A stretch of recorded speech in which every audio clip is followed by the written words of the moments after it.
Hey everyone, excited to be back with this week's edition of Frequently Asked Questions for Commercial Real Estate. I'm actually located here now in Boston. I'm going to be sitting for my CCIM exam tomorrow morning, just here in the hotel lobby, doing a little bit of work, and then going to be reviewing the concepts for tomorrow's exam. But in today's video, I wanted to share some of the top study tips that I've implemented to make sure that I can actually perform well in the exam tomorrow. So before we dive into this video, I'd really appreciate if you like and subscribe to this channel. It really does make a difference in our YouTube algorithm and ensures more and more people can hear this message and learn about the many facets of commercial real estate. So now I've done that, go ahead and like and subscribe below. Let's go ahead and dive into this episode.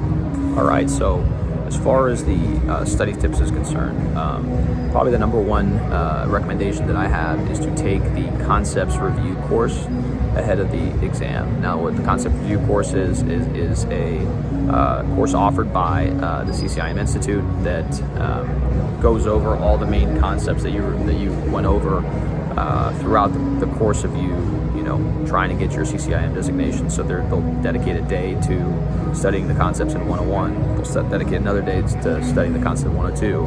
And then one day for 103 and one day for 104.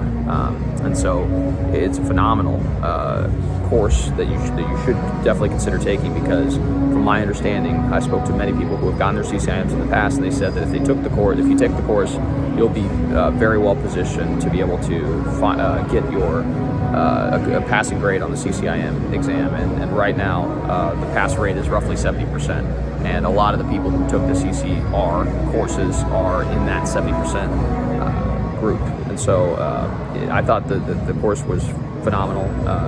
Like I said, they reviewed the concepts of all the different courses. To be honest, there's a lot of stuff that I did not remember, so I'm really glad that I was able to review those in class. And then they usually have sample problems that you can work on afterwards. And so I did that in the evening. I reviewed the sample problems as well.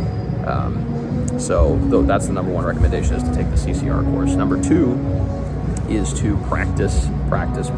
So after the CCR course each day, I would set aside some time in the evening to review what we learned in that day's lesson. So like I said, in the CCR course, they have sample problems that you can work through.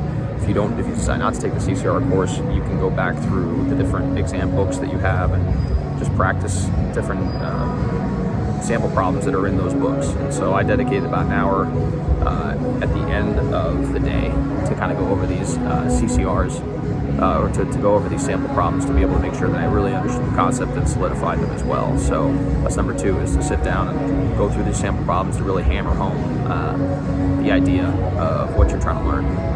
And then number three is to just relax, be ready, and if you do prepare well by doing the sample problems, by engaging with other students that were in the courses, or if you're not necessarily going to take the CCR, that you're going to be able to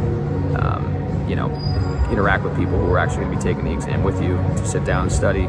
You should be in good shape to be able to pass the CCIM exam. And I'll create a new video once I do hopefully pass the CCIM exam, and I'll share some of the insights that I learned on test day, and then also some of the other feedback that I received from the course administrators. So hopefully you gain some value from this video. If you like this channel, please like and subscribe, and I look forward to seeing you guys on the other side.